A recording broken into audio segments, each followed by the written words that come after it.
जी बच्चों, आज हमारा टॉपिक है मैलिसिस लॉ। बेटे ये टॉपिक बहुत अहम लॉन्ग क्वेश्चन है, ये पेपर में बहुत ही अहम सवाल है। स्टेटमेंट इसकी है the intensity I of plane polarise light after passing through an analyser is directly proportional to the square of the cosine of the angle theta between transmission axis of the analyzer and that of the polarizer। ये इसकी define है। ये define आपको समझ नहीं लग सकेगी जब तक आप पिक्चर नहीं समझेंगे। आइए मैं आपको पहले पिक्चर समझाता हूँ। ये पिक्चर देखें जी, ये वाली जो है ना, ये इसको बोलते हैं पोलराइज़र। है ये भी वही चीज़ जो ये है, पोलराइड शीट है दोनों ही। ये अनपोलराइज लाइट आई, इसमें से गुजर कर ये पोलराइज हो गई, इसलिए इसको बोलते हैं पोलराइज़र। अब बेटा ये जो लाइट पोलराइज हो चुकी है, मैं चाहता हूँ इसकी इंटेंसिटी यानी इसकी ब्राइटनेस को कम ज़्यादा करना चाहता हूँ। कम ज़्यादा करना चाहता हूँ तो मैं क्या करूँगा, मैं सामने एक और पोलराइड शीट लगा दूंगा जिसका नाम है एनालाइज़र। ये जो फार्मूले में आई नोट है ना, आई नोट, ये इसकी इंटेंसिटी है, और आई जो है वो इसमें से गुजरने के बाद जो लाइट आएगी ना, ये उसकी इंटेंसिटी आई होगी। मैं चाहता हूँ इंटेंसिटी कम ज़्यादा करना, तो बेटे मैं क्या करूँगा, मैं इस लाइट के सामने एक और पोलराइड शीट लगाऊंगा जिसे एनालाइज़र बोलते हैं, और इसके घुमाऊंगा। जब मैं इसको घुमाऊंगा ना, तो आगे जो लाइट जाएगी उसकी ब्राइटनेस कम हो जाएगी। अब ब्राइटनेस कितनी होगी वो डिपेंड करता है, ये देखें इसके अंदर ये जारियाँ सी नज़र आ रही ना, धारियाँ सी, इनको एक्सिस बोलते हैं। इसके एक्सिस और इसके एक्सिस के दरमियान में ये जो एंगल है ना, इस एंगल के कोसाइन यानी कोज थीटा के स्केयर के डायरेक्टली प्रोपोर्शनल हैं। यानी अगर ये वाली धारियाँ और ये वाली धारियाँ बिल्कुल आमने सामने हो, तो जितनी इसकी ब्राइटनेस होगी उतनी ही इसमें से गुजरने के बाद लाइट की इसकी भी ब्राइटनेस होगी। और अगर फॉर एग्जांपल आप इसको परपेंडिकुलर रख दें तो आगे लाइट आएगी ही नहीं। मैं आपको मज़ीद पिक्चर से समझाता हूँ, सुनिएगा ज़रा। ये देखिए जी, ये है पोलराइज़र, इसने लाइट को पोलराइज कर दिया, और ये आगे एनालाइज़र है। अब देखिए इसकी एक्सिस और इसकी एक्सिस बिल्कुल पैरेलल हैं, थीटा 0 है। तो मैलिसिस लॉ का फार्मूला है I is directly proportional to cos square theta. यानी इंटेंसिटी जो है, जो एनालाइज़र से लाइट गुजर कर जाएगी, उसकी इंटेंसिटी जो है ना, वो डायरेक्टली प्रोपोर्शनल है square of cos of theta के। यानी इनके दरमियान, एक्सिस के दरमियान में जो एंगल है ना, उसके कोस थीटा के स्क्वायर के। तो इनके दरमियान में एंगल है 0, तो ये आ जाएगा इक्वल में जाएंगे तो I is equal to I note cos square theta. Cos theta 0 लेंगे तो कोस 0 1 होता है, तो 1 का स्क्वायर 1 ही आ जाएगा, यानी I is equal to I naught आएगा।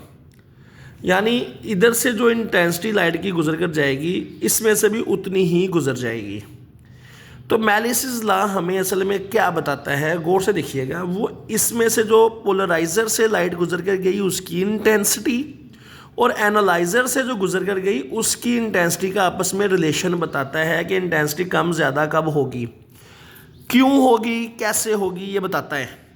अब देखें ना, इसकी इंटेंसिटी आई नोट है, तो इसमें से गुजरने के बाद भी आई नोट ही होगी अगर ये दोनों के एक्सिस पैरेलल होंगे, एक दूसरे के पैरेलल होंगे।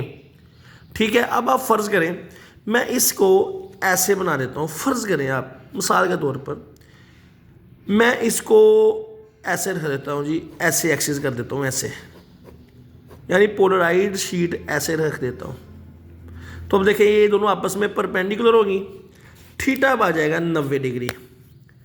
आई is equal to I note cos 90 square. अब आपको पता है कोस 90 0 होता है, आई 0 आएगा, यानी आगे आपको लाइट मिलेगी ही नहीं, नो लाइट, आगे लाइट नहीं आएगी। ये है जी मैलिसिस लॉ का डिफाइन, ये मैलिसिस लॉ आपको बताता है। अब चलते हैं दोबारा से इसकी डेफिनेशन पर। मैलिसिस लॉ क्या बताता है? Malus law states that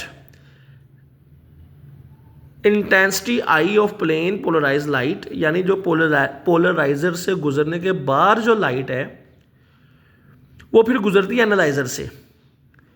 after passing through an analyser, वो एनालाइजर से भी गुजरेगी। तो एनालाइजर से जो गुजरी है उसकी इंटेंसिटी जो है is directly proportional to the square of the cosine of the angle theta between transmission axis of analyser and that of polariser. यानी जो एनालाइजर से गुजरने के बाद लाइट की इंटेंसिटी है वो डायरेक्टली प्रोपोर्शनल है कोस स्क्वायर थीटा के, और ये जो थीटा एंगल है वो किसके दरमियान है? ये थीटा एंगल ये पोलराइजर और एनालाइजर इनकी जो धारियाँ है ना एक्सिस के दरमियान थीटा है। ये है जी इसकी डिफाइन। देखिए जी आई नोट यहाँ पर है intensity of incident polarise light, यानी जो लाइट ये आ रही है ना ये वाली पोलराइज लाइट, इसकी इंटेंसिटी है आई नोट, ये आई नोट है। और अगला वाला जो है इसकी इंटेंसिटी जो है ना इसकी इंटेंसिटी है आई। तो हम इस आई और इस आई नोट का आपस में रिलेशन जनरेट करने के लिए मैलिसिस लॉ का इस्तेमाल करते हैं।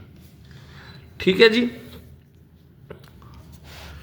आई नोट क्या है? Intensity of incident polarised light, और थीटा क्या है? Angle between transmission axis of analyser and polariser, यानी एनालाइजर और पोलराइजर की एक्सिस के दरमियान में एंगल है।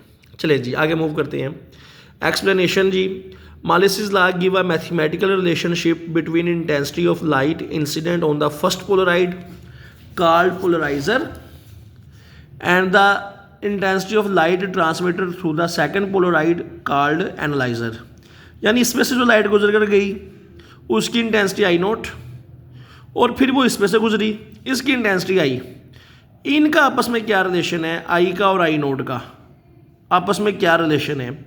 ये हमें मैलिसिस लॉ बताता है। आई होप सो आपको समझ लगी होगी इसकी।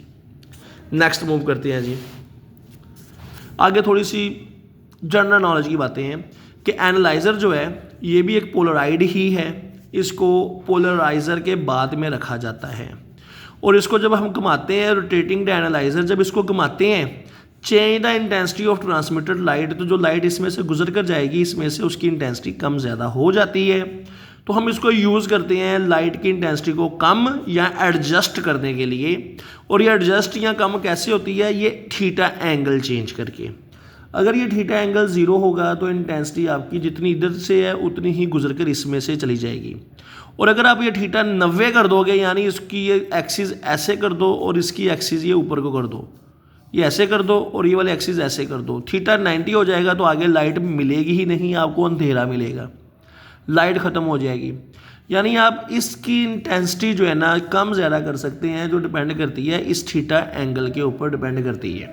ठीक है जी आगे मूव करते हैं। पोलराइड क्या है? पोलराइड ये मटेरियल्स ही होते हैं जैसा कि टूरमालाइन और कैल्साइट। ये क्या करते हैं? ये अनपोलराइज लाइट के जितने भी प्लेन ऑफ वाइब्रेशंस होते हैं उनको कन्फाइन करके सिंगल प्लेन ऑफ वाइब्रेशन के अंदर उनको कन्फाइन कर देते हैं। और ये मटेरियल की हाई डायरेक्शनैलिटी होती है, यानी ये सिर्फ एक ही डायरेक्शन की वाइब्रेशन को गुजरने देते हैं पोलराइड मटेरियल, बाकी सबको रोक लेते हैं। देखिए ज़रा ये अनपोलराइज लाइट आई, इसमें कितने सारे प्लेन्स हैं, इसमें से गुजर के सिर्फ एक ही प्लेन बचा, बाकी सारे एब्जॉर्ब हो गए। ये मटेरियल की डायरेक्शनैलिटी की वजह से है कि उसने एक ही डायरेक्शनैलिटी की लाइट को जाने दिया और बाकी सारी लाइट्स को एब्जॉर्ब कर लिया। तो ये मटेरियल जो है इसको हम पोलराइड मटेरियल बोलते हैं। पोलराइजेशन करवाने के कौन कौन से तरीके हैं जी? Reflection, refraction of light, scattering, और एक तरीका तो आप पढ़ ही रहे हो पोलराइड के ज़रिए से भी ये काम हो जाता है।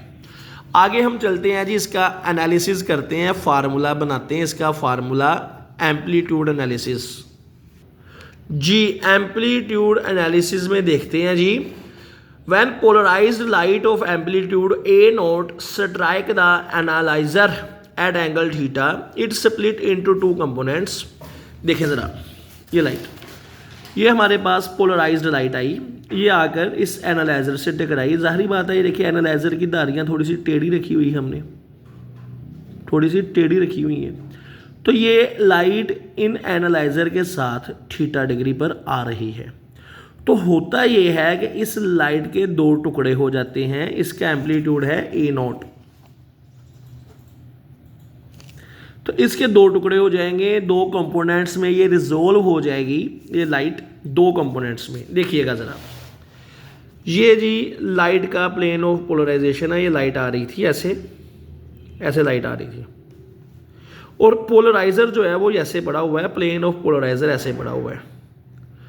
ठीक है, हमारी जो लाइट थी उसका एम्पलीट्यूड था A0, वो लाइट पोलराइजर ऐसे पड़ा हुआ था, उसके साथ थीटा डिग्री से आगे टकराई है, तो उसके दो कंपोनेंट्स हो गए A0 कोस थीटा और A0 sine theta. It split into two components. Light जो है जो पोलराइज थी उसके दो कंपोनेंट्स हो गए A0 कोस थीटा और A0 साइन थीटा। अब आप देखें पिक्चर में, A0 कोस थीटा की डायरेक्शन वही है जो कि पोलराइजर के प्लेन की है, तो A0 कोस थीटा गुजर जाएगा, और A0 साइन थीटा जो है वो तो बिल्कुल ही प्लेन के परपेंडिकुलर आ गया है। तो A0 साइन थीटा क्योंकि परपेंडिकुलर आ गया है, थीटा 90 बन गया है, तो ये स्टॉप हो जाएगा। यानी जब आप किसी थीटा डिग्री पर लाइट को पोलराइजर के ऊपर डालेंगे तो सारी की सारी लाइट नहीं गुजरेगी, लाइट थोड़ी सी मध्यम हो जाएगी। उसकी वजह ये है कि उसके दो प्लेन में से, सॉरी दो कंपोनेंट में से जो A0 साइन थीटा वाला कंपोनेंट है वो रुक जाएगा, पोलराइड या एनालाइजर उसको रोक लेगा, और एक कंपोनेंट A0 कोस थीटा गुजर जाएगा, जिससे लाइट मध्यम हो जाएगी। देखिएगा जी, A0 कोस थीटा जो है ना पास through the analyser, A0 sine theta absorbed by the analyser. Okay, amplitude of transmitted light, जो ट्रांसमिटेड लाइट थी गुजरने के बाद उसका एम्पलीट्यूड हो गया A0 कोस थीटा। गुजरने से पहले उसका एम्पलीट्यूड था A0। ये देखें, जो लाइट थी उस आने वाली लाइट थी A0 एम्पलीट्यूड था, लेकिन अब उसके दो टुकड़े जो होंगे A0 sine theta A0 cos theta, तो A0 साइन थीटा रुक गया, अब्जॉर्ब हो गया, आगे नहीं जा पाया। A0 कोस थीटा, अब टोटल जो लाइट गुजरी है उसका टोटल एम्पलीट्यूड जो है ना लाइट का वो है A0 कोस थीटा। तो इसलिए उसने लिखा है amplitude of transmitted light is equal to A0 cos theta. अच्छा बेटा, ये फार्मूला है इंटेंसिटी का कि इंटेंसिटी एम्पलीट्यूड के स्केयर के डायरेक्टली प्रोपोर्शनल होती है। इसको इक्वल में लेकर जाएंगे तो यहाँ पर K आ जाएगा। K की वैल्यू आप 1 ले लो, K की वैल्यू 1 लिख लें तो इंटेंसिटी आ गई A स्केयर, और A स्केयर की वैल्यू आपने ये लिख लेनी है A0 का स्केयर और कोस स्केयर थीटा। तो इंटेंसिटी का ये फार्मूला आ गया A0 स्केयर कोस स्केयर थीटा। अब आप A0 स्केयर को I0 लिख सकते हैं, क्योंकि जैसे देखो ना I A का स्केयर के बराबर था, तो फिर A0 स्केयर को भी आप I0 लिख सकते हो। तो इंटेंसिटी का फार्मूला बन गया I is equal to I0 cos square theta. गौर से देखें, यहाँ पर कंफ्यूज नहीं होना, ये ज़्यादा ही आसान मैथमेटिक्स है तो बच्चा कंफ्यूज हो जाता है। Intensity is directly proportional to amplitude का स्केयर, इक्वल में जाएंगे तो K आएगा, K की वैल्यू 1 है, तो इंटेंसिटी आ गई A स्केयर। A स्केयर की वैल्यू ये लिख दी A0 cos theta square square. देखो ना, जैसे इंटेंसिटी A स्केयर है तो फिर इंटेंसिटी का इंटेंसिटी नोट A0 स्केयर के बराबर भी फिर होगी, तो A0 स्केयर को हम I0 लिख लेंगे। तो I is equal to I0 cos square theta, that is Malus's law. ये मैलिसिस लॉ का फार्मूला बन गया। अब हम देखेंगे कि मैक्सिमम इंटेंसिटी कब होगी, जब थीटा 0 होगा। थीटा 0 से मुराद क्या है, मैंने आपको शुरू में पिक्चर बनाई है कि अगर पोलराइजर के भी प्लेन के एक्सिस ऐसे हैं और आगे एनालाइजर के भी ऐसे ही हैं, तो इनके दरमियान में एंगल 0 होगा, इंटेंसिटी आएगी I0 कोस स्केयर 0, कोस 0 1 होता है तो उसका स्केयर लेंगे, 1 का स्केयर 1 ही आएगा, यानी I0 के बराबर आ जाएगा। This means intensity transmitted through the analyser is equal to initial light intensity that pass through the polariser.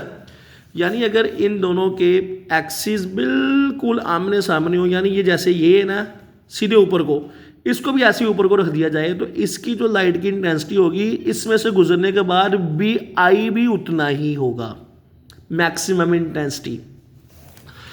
फिर मिनिमम इंटेंसिटी अगर थीटा 90 हो जाए, यानी अगर मिनिमम इंटेंसिटी कब होगी, यानी कि अगर आपके पास पोलराइजर की ऐसी एक्सिस है और एनालाइजर की एक्सिस ऐसे हो जाए 90 डिग्री पर, तो कोस 90 जीरो होता है, कोस 90 जीरो, तो जीरो का स्क्वायर जीरो, तो इंटेंसिटी आ जाएगी जीरो के बराबर आ जाएगी। This means the light is disappear completely, no light is allowed to pass through the analyser. यानी अगर इनके दरमियान में एंगल 90 हो जाएगा तो लाइट नहीं गुजरेगी। यानी अगर मैं इस एनालाइजर को ऐसे रख दूं बिल्कुल, यानी ये ऐसे है पोलराइजर, मैं एनालाइजर को ऐसे रख दूं तो आगे आपको लाइट नहीं मिलेगी। तो मैलेसिस लॉ असल में इस लाइट जो एनालाइजर से गुजर कर जाती है ना लाइट, उसकी इंटेंसिटी को कम या ज़्यादा करने के लिए एक मैथमेटिकल फार्मूला हमें जनरेट करके देता है। आई होप सो आप सबको समझ लगी होगी।